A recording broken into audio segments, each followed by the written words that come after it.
नमस्कार भारत, स्वागत है आपका लॉजिक ट्रेंड साबू पर। दोस्तों, आज मैं एक ऐसी बात लेकर आया हूं जो कि एक सिर्फ एग्जाम की नहीं बल्कि पूरा जनरेशन के सपनों की है। एसएससी यानी स्टाफ सिलेक्शन कमीशन, जो हर साल लाखों स्टूडेंट्स के लिए गवर्नमेंट जॉब का एग्जाम कराता है, उसने इस बार हर स्टूडेंट्स का भरोसा तोड़ दिया। are protesting out here. They are छात्र वहाँ एग्जाम देने पहुंचता है तो वाईफाई की सुविधा नहीं होती है। जुलाई 2025 में एसएससी ने selection post phase 13 exam conduct किया। इस एग्जाम के लिए देश भर के लाखों स्टूडेंट्स मेहनत की थी। कोई 6 महीने से पढ़ रहा था, कोई 1 साल से, कोई कोचिंग कर रहा था, कोई घर पे स्ट्रगल कर रहा था। सपना था एक अच्छी सरकारी नौकरी का, लेकिन जब एग्जाम का दिन आया तो सिस्टम ने उनका सपना कुचल दिया। कोलकाता से एक स्टूडेंट्स प्रिया ने एग्जाम देने गई। प्रिया ने पूरा सिलेबस कवर किया था, एडमिट कार्ड लेकर सेंटर पहुंची, लेकिन सेंटर पर सिस्टम ही क्रैश हो गया। एग्जाम शुरू हो गया था लेकिन कंप्यूटर स्क्रीन ब्लैक थी। 15 मिनट बाद सिस्टम स्टार्ट हुआ लेकिन उसका पेपर ऑटो सबमिट हो गया। मतलब उसने एक भी क्वेश्चन सॉल्व नहीं किया और पेपर ऑटो सबमिट हो गया। उसकी आंखों में आंसू थे। 1 साल की मेहनत 1 सेकंड में बर्बाद हो गया। और ये कहानी सिर्फ प्रिया के साथ ही नहीं, बिहार के अरविंद, जिसका सेंटर था पटना, उसका एडमिट कार्ड पर एड्रेस गलत लिखा था। एग्जाम सेंटर ढूंढते ढूंढते 15 मिनट्स लेट हो गया। जब सेंटर पहुंचा, गेट पर बोल दिया गया कि तुम लेट हो गए हो, एंट्री नहीं मिलेगी। तब अरविंद वापस लौट के आया टूटी उम्मीद के साथ। कई स्टूडेंट्स के बायोमेट्रिक में फिंगरप्रिंट मैच ही नहीं हुई। उनका कहना था कि हाथ गीले थे या मशीन सही से काम नहीं कर रहा। पर स्टाफ ने बोला रूल्स होता है, एंट्री नहीं मिलेगी। तुम सोचो, स्टूडेंट्स ने एग्जाम सेंटर कितनी मेहनत से पहुंचते हैं और उस दिन मशीन की वजह से उनका सपना टूट जाता है।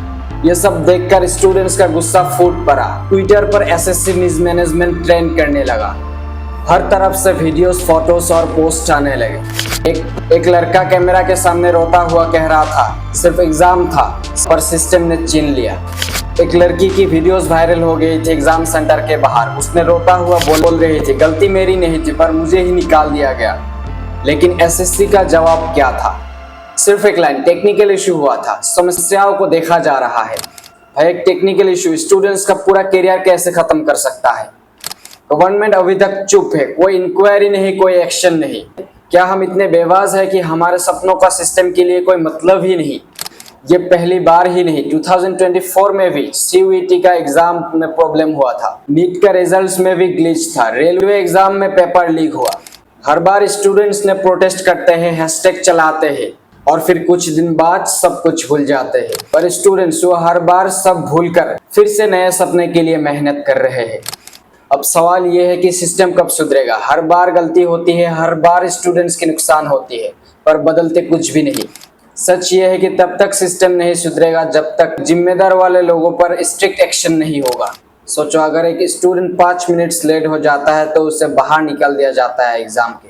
लेकिन अगर एग्जाम सेंटर में कंप्यूटर क्रैश हो जाए या फिंगरप्रिंट मशीन फेल हो जाए या गलत एडमिट कार्ड मिल जाए तो एसएससी या सिस्टम वाले लोगों को क्यों कोई पनिशमेंट नहीं मिलता? क्या ये न्याय है?